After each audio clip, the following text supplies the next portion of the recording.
एक गरीब परिवार था जिनमें एक पति पत्नी और दो बच्चे थे।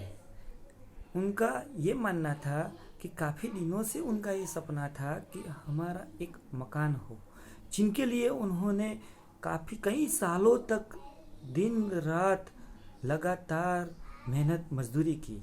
और 15-20 सालों तक इतनी मेहनत करने के बाद तब जाके इतने पैसे इकट्ठे हुए कि वो अपने बच्चों के लिए एक मकान कर सके। और उन्होंने एक मकान देखा और कॉन्ट्रैक्टर को वो सारे मेहनत की कमाई के पैसे दे दिए।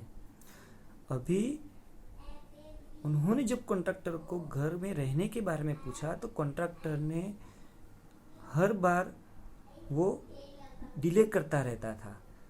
2 महीना, 6 महीना, 8 महीना ऐसा करके करके 1 साल तक वो कॉन्ट्रैक्टर ने पैसे देने के बावजूद इन परिवार को घर नहीं दिया।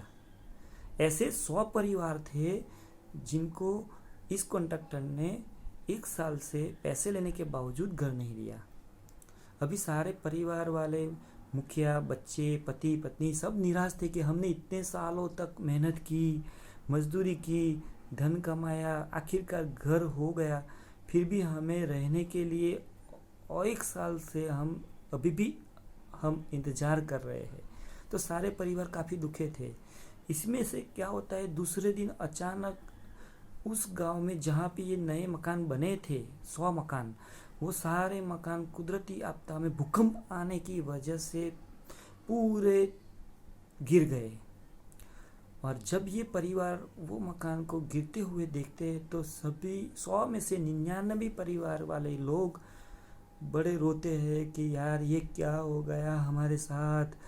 15-20 साल तक हमने मजदूरी की, हमने परिवार के लिए कैसे भी करके कितनी तकलीफ़ें झेल के ये मकान किए थे, और आज हम इस मकान को रहने वाले थे और ऐसे समय में ये मकान हमारे भूकंप में जर्जरित हो गए। तो सारे परिवार रो रहे थे। उनमें से एक परिवार का मुखिया मिठाई लेके आया और सभी लोगों को बांटने लगा। तो बाकी के लोग उसकी तरह अचरज की नज़रों से देखने लगे। अरे भैया, तुम ये क्या कर रहे हो? हम सबके इधर सालों की मेहनत से कमाया हुए मकान किया था और ये मकान एक ही पलगे में, एक ही झटके में जमीन दोस्त हो गए। हम वापस बेघर हो गए और आप पागल हो गए हो क्या? मिठाई बेच रहे हो? तो उस व्यक्ति का भी वहाँ पे एक घर था। उस व्यक्ति ने बड़े हंसते हुए कहा कि देखो भैया, शुक्र मानो उस कॉन्ट्रैक्टर का कि हमें 1 साल तक मकान देने में उसने विलम्ब किया।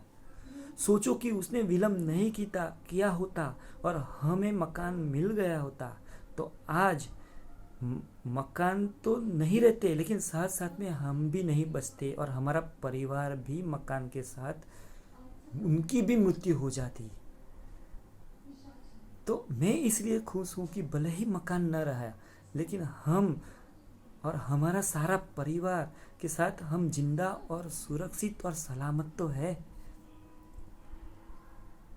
तो ये बात सुन के बाकी के जो 99 परिवार के लोग थे, उनको भी ये बात काफ़ी अच्छी लगी कि हम जिंदा तो है, और वो भी अपने गम और दुख के वातावरण से बाहर निकल के खुशी के वातावरण में आ गए। किसी व्यक्ति ने खूबसूरत पूछा है कि स्वामी विवेकानंद से पूछा कि अगर आपके पास सब कुछ चला जाए, धन दौलत मकान, तो उससे भी बुरा क्या हो सकता है? तो स्वामी विवेकानंद जी ने ये कहा कि उससे भी बुरी है उम्मीद।